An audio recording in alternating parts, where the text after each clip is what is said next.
Oui, merci Bertrand. Bonjour à tous. Voilà, l'idée c'est de vous faire, après tout ce qui a déjà été évoqué, et notamment à l'instant par Hélène, un retour d'expérience concret, le plus concret possible en tant qu'expert auprès du CCBU et également effectivement en tant que membre de la délégation française. Alors moi j'ai eu l'occasion plus particulièrement sous la casquette expert de travailler sur le projet de directive pour renforcer la lutte contre les procédures bâillons. C'est ce que Mathieu Boissavy a déjà évoqué tout à l'heure. Et justement, bon, je ne le vois plus dans la salle.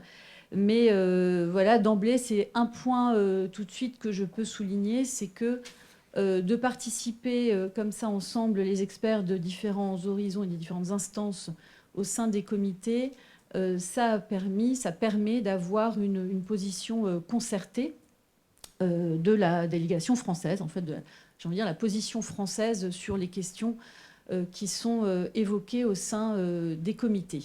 Et avec Mathieu, on a travaillé justement ensemble avec le soutien énorme, et là je switch tout de suite sur la suite, de la DBF. Parce que très concrètement, au sein des comités, les réunions se font avec toujours un permanent de la DBF qui est présent, qui d'abord aide à faire suivre le compte-rendu voilà, de ce qui se déroule.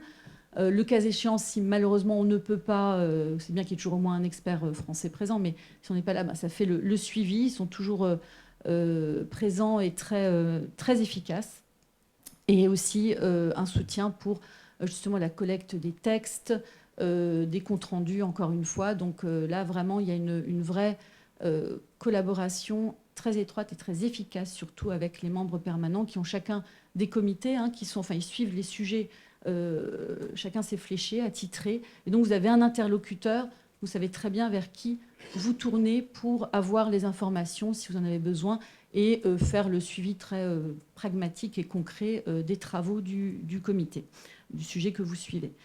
Après, que dire d'autre voilà, ce que je peut-être voudrais mettre en avant, c'est l'importance, ça a été déjà dit, de la présence et du travail, parce que ça permet de porter la voix française au sein de l'instance européenne internationale. Et ça, c'est extrêmement important. J'ai pu le voir concernant le sujet des SLAP. Le projet de directive, il y avait des points évidents sur lesquels il fallait réfléchir, des garanties procédurales à prévoir, aussi porter la voix des avocats, parce que nous n'étions pas naturellement vus comme étant possiblement concernés par des procédures bâillons. Là, je rejoins ce qui a déjà été évoqué sur le défi que nous avons de bien faire comprendre que nous ne devons pas être confondus avec nos clients. Donc tout ce travail, voilà, nous, juristes français, on a vraiment une place et une voix à porter. Et nous ne pouvons la porter que si nous sommes présents. Voilà, je remets un petit coup sur l'assiduité qui est importante. Ou à tout le moins, ça a déjà été dit aussi, si on ne peut pas, parce que évidemment que ça arrive plus d'une fois, mais au moins faire un petit mail, répondre.